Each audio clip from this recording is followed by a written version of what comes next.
Hello there, William Hartnell here, and welcome to this Doctor Who review. No, I'm not going to be doing that, but yes, this is my second part of my review of William Hartnell as Doctor Who. Now, I've talked in my last video about the story and what I liked about it, and this video I'm really going to talk about William Hartnell's Doctor himself. William Hartnell's Doctor is a very odd Doctor. I mean, if you look at the new series, and even if you look at people like Tom Baker and Patrick Troughton and stuff, you'd recognise elements of the Doctor. If you look at William Hartnell, you wouldn't recognise him at all, seriously. I mean, his Doctor is probably the strangest of all the Doctors, I'd say. When we first meet the Doctor in An Unearthly Child, William Hartnell the Doctor is very mysterious, very grumpy, very tetchy, very mysterious, as I said. And you know, when the first story starts off the Doctor and Susan, his granddaughter, going to the school, and the teachers being they're very cautious about her. They have a strange feeling about her, and then they find the address where she lives and find out it's a junkyard. Then they go in and then they discover this old man, and they can hear they can hear her voice from inside the TARDIS, and they barge in, and basically they find the TARDIS, and the Doctor's like, he's very strange. He's like, you know, we're not of your world, we are different people, you know, all this stuff. And he talks to them about all these strange things about other worlds and all this stuff, and then he takes them away, and he kidnaps them basically. This Doctor, for a lot of people, probably think the first Doctor is not very likeable, and that is true in a lot of respects. You know, he is very grumpy, he can get very agitated, and he doesn't suffer fools gladly. The first Doctor. Give you an example. He's always shouting. He's always like getting angry when you ask. He always gets angry if you ask him, you know, simple questions like who's that and who's this. You know, he's like, don't you know your history, boy, and all this stuff. And yeah, so the first Doctor, he's very mysterious. He's very dark. I wouldn't say dark. He's very mysterious and he's very grumpy. He can get very agitated, but he's also very kind and compassionate. You know, as the series went on and he spent more time with these humans, he develops a sort of a kindness, a sort of a love for them in a way. I mean, now the Doctor says, you know, humans are his favourite species, and they really became his favourite species because of the companions that travelled with him. And yeah, so as the series go on, the Doctor becomes a lot more compassionate and he mellows down, you know. He mellows. And let's talk about the early stories. So the early stories, the Doctor's, he does a lot of things that you wouldn't see him do now. Like in the first Doctor Who story, when he's outside the TARDIS in the second episode of An Unearthly Child, you see him with a pipe. You see the Doctor smoking, basically. And you know, nowadays you would never see the Doctor smoke. I mean, certainly that's the only episode you ever see the Doctor with a pipe. I mean, the second Doctor, no. Third Doctor, no. None of that.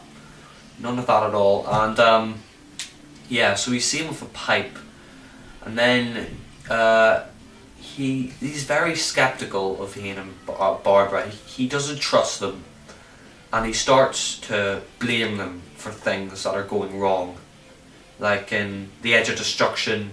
All the things that are going wrong in the TARDIS, he blames them and says, you know, you're stowaways and all this stuff. I could never trust you and all this. And then basically he you know, doesn't trust them. And then in the first story, there's the first story is really a historical story. It's with cavemen and things like that. And basically, there's this caveman that's been attacked by something, and he's slowing them down. And the Doctor actually picks up this rock, and he's gonna hit him. He's gonna hit a caveman over the head with the stone and kill him. And then Ian stops him and says like, what are you doing? And the Doctor's like, oh, and the Doctor starts sort of freaking out. Well, I wouldn't say freaking out, but he starts to go like, oh, nothing. Yeah. And then so yeah, basically the Doctor in the first 3 stories, he's very unlikable, you can't really trust him, and he sort of has to grow on you. You sort of see throughout his series and his episodes that he mellows and he actually learns from his companions. And the first Doctor, he's very intelligent as well, and he's very very wise. But there's also parts where he's a bit mad and he's a bit loony. Like for instance, the Web Planet.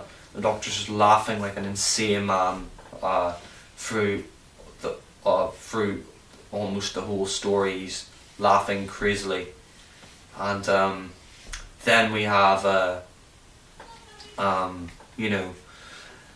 him fluffing up his lines, saying the wrong words and stuff. But that's not really his fault. That William Hartnell, the actor, he had a mental problem. His brain, he had sort of mental deterioration, and he couldn't remember his lines. So all that wandering about with his eyes and stuff like that.